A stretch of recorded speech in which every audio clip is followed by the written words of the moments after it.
Assalamualaikum warahmatullahi wabarakatuh. Bismillahirrahmanirrahim. Innal hamdalillah nahmadu wa nasta'inuhu wa na'udzubillahi min syururi anfusina wa min sayyiati a'malina. May yahdihillahu fala mudhillalah wa may yudhlil fala hadiyalah. Asyhadu an la ilaha illallah wa asyhadu anna Muhammadan abduhu wa rasuluh. Pertama-tama kami ucapkan terima kasih kepada Ibu Firna Yelina, Eskom Mkom, selaku dosen penguji yang telah mempersilahkan kami untuk memaparkan proposal PKL pada hari ini. Hari ini kami akan memaparkan proposal PKL yang telah kami kerjakan dengan judul Sistem Pakar Berbasis Web untuk mendiagnosa penyakit usus pada Rumah Sakit Umum Daerah Dr. Muhammad Zain Painan dengan menggunakan metode chain faktor.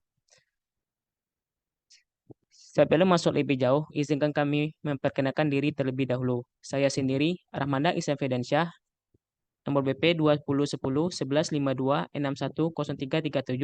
dan rekan saya, Kuranti Rafia, nomor BP 2010-1152-610336. Berikut adalah outline yang akan kami paparkan pada kesempatan kali ini. Yang pertama ialah latar belakang, dan yang kedua tujuan dan manfaat penelitian. Yang ketiga waktu dan tempat pelaksanaan. Yang keempat batasan masalah.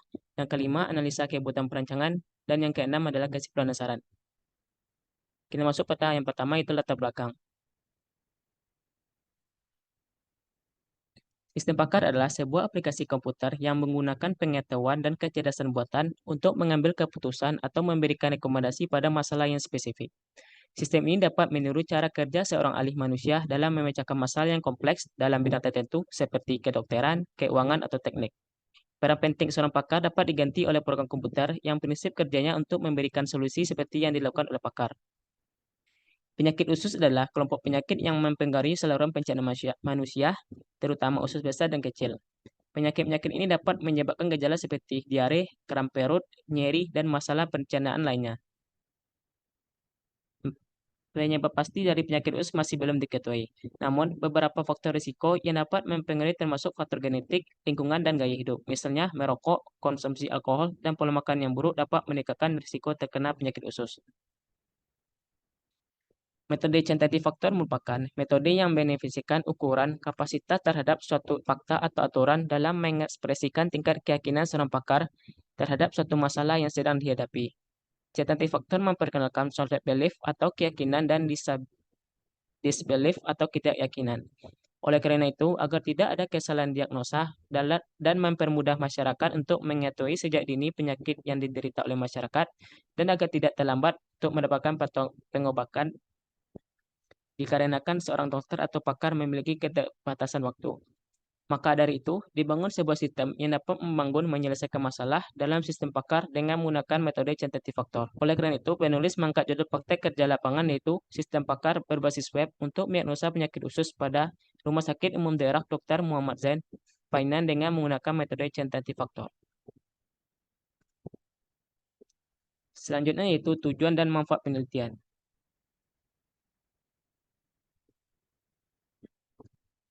Adapun tujuan dari penelitian ini ialah yang pertama, membangun sistem pakar penyakit usus yang berbasis web dengan menggunakan bahasa pemrogram PHP dan database MySQL.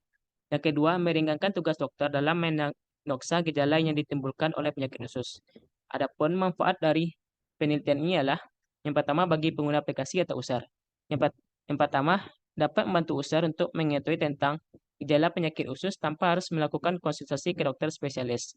Yang kedua, bagi pakar, itu dapat mempermudah dokter spesialis mendeteksi penyakit pada pasien serta dapat memberikan solusi yang tepat. Yang ketiga, bagi peneliti, itu untuk menambah wawasan dan mengaplikasikan ilmu yang didapat dari kampus serta pengetahuan di luar kampus.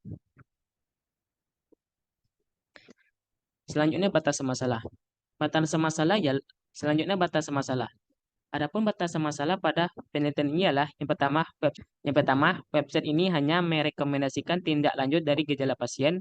Yang kedua, tidak membahas tentang keamanan website. Waktu dan tempat pelaksanaan.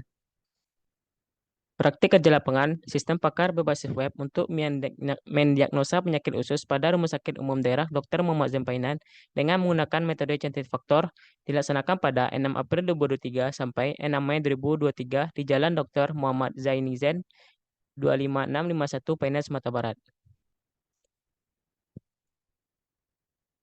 Baiklah, selanjutnya akan dilanjutkan oleh rekan saya.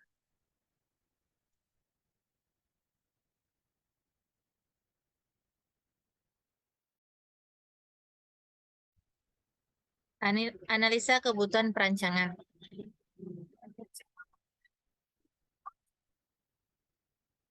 Nah, analisa kebutuhan perancangan yang pertama kita memakai use case diagram. Yang dimana use case diagram yaitu menggambarkan interaksi antara sistem dan aktor, antara sistem dan aktor. Di sini aktornya yaitu admin.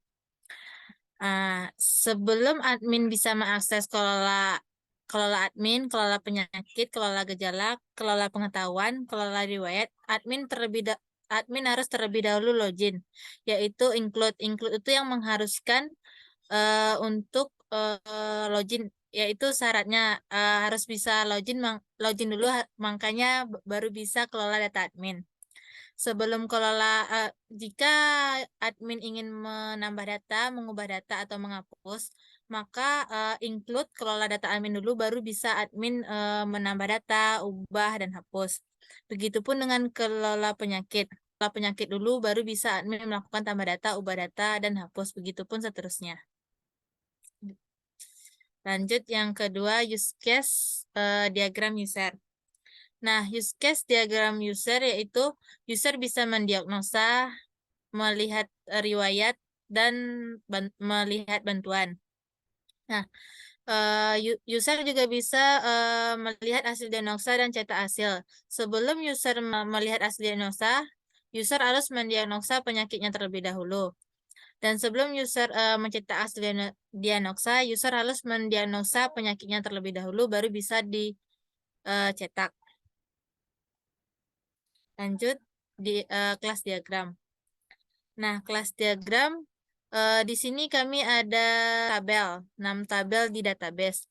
Nah, dari tabel yang pertama itu hasil diagnosa, bisa hasil diagnosa, satu hasil diagnosa bisa satu basis pengetahuan. Satu basis pengetahuan bisa mengakses banyak penyakit. Suatu basis pengetahuan bisa banyak gejala, dan satu basis pengetahuan bisa dalam banyak kondisi. Dan di atasnya juga ada tabel admin. Tabel admin tidak berhubungan dengan tabel-tabel di bawahnya karena dia memiliki tabel tersendiri, kelas tersendiri gitu. Diagram. Nah, activity diagram ini proses berjalannya suatu proses terjalannya suatu program yang berurutan. Yang pertama yang titik bulat itu artinya node, yaitu mulai. Ketika kita tekan tampilannya, keluar menu utama. Setelah keluar menu utama ada login. Jika login berhasil, kita bisa mengakses beranda, admin, penyakit, gejala, pengetahuan, riwayat, dan ubah password. Jika login tidak berhasil, maka dia akan berulang kembali ke tampilan awal login. Jika sudah kita bisa mengakses, berarti kita sudah bisa melihat tampilan-tampilan di dalamnya. Jika kita ingin keluar, bisa logout, dan activity diagram berakhir. Activity diagram user. Nah, activity diagram user, kita tidak perlu melakukan login, kita bisa langsung aksesnya langsung dengan mulai. Setelah kita tekan mulai, keluarlah tampilan menu utama. Di dalam tampilan menu utama tuh udah bisa kita akses beranda, diagnosa, riwayat, dan bantuan. Lalu selesai. Yaitu sequence diagram. Nah, yang pertama yaitu sequence diagram admin. Sequence diagram admin yaitu jalannya suatu UML berdasarkan waktu proses waktunya. Yang langkah pertama, admin masuk ke halaman login dan masukkan username dan password. Masuk ke halaman login, jika username dan password berhasil, maka dia bisa kelola data admin. Jika tidak, maka dia akan berulang lagi ke halaman login. Jika berhasil, dia bisa kelola data admin, kelola data gejala, kelola data penyakit, kelola data pengetahuan, kelola data riwayat, dan logout. Ketika dia logout, bisa langsung ke tampilan halaman login. Diagram, masukkan username dan password. Jika gagal, maka akan kembali lagi ke halaman login. Jika berhasil, maka bisa memilih menu utama, menu utama gejala. Nah, di dalam menu utama gejala dia bisa menambah data, ubah data, dan hapus data. Jika sudah selesai, dia bisa logout lalu kembali lagi ke halaman login, ke halaman kelola data penyakit. Admin masuk ke login, admin masuk ke halaman login, melakukan username dan password. Jika username dan password salah, maka dia kembali lagi ke halaman login. Jika benar, dia bisa memilih menu penyakit.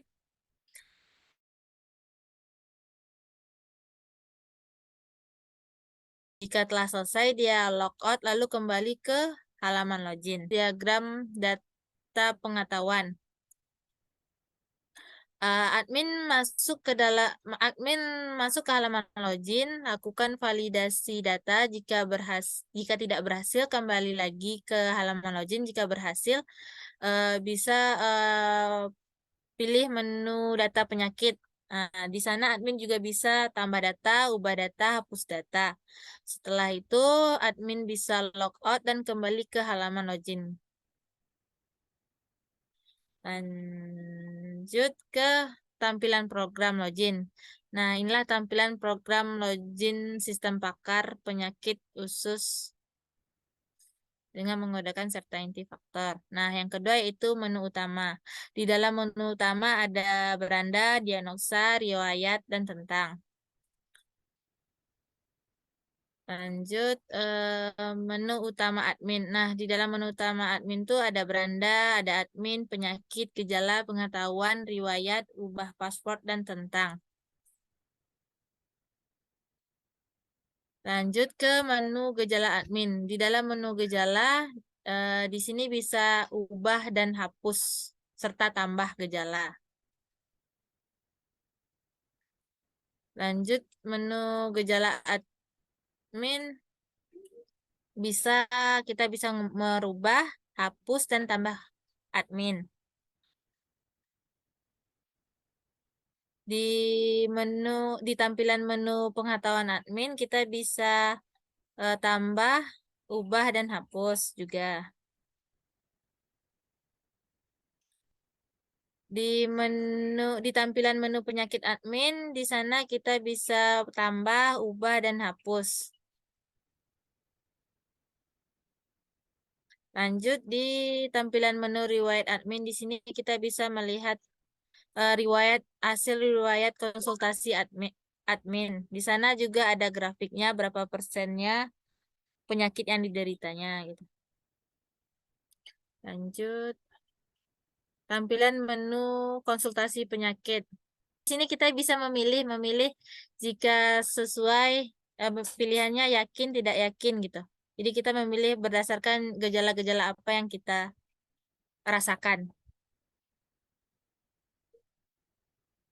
Lanjut ke tampilan menu riwayat konsultasi penyakit. Ini tampilan riwayat konsultasi penyakit.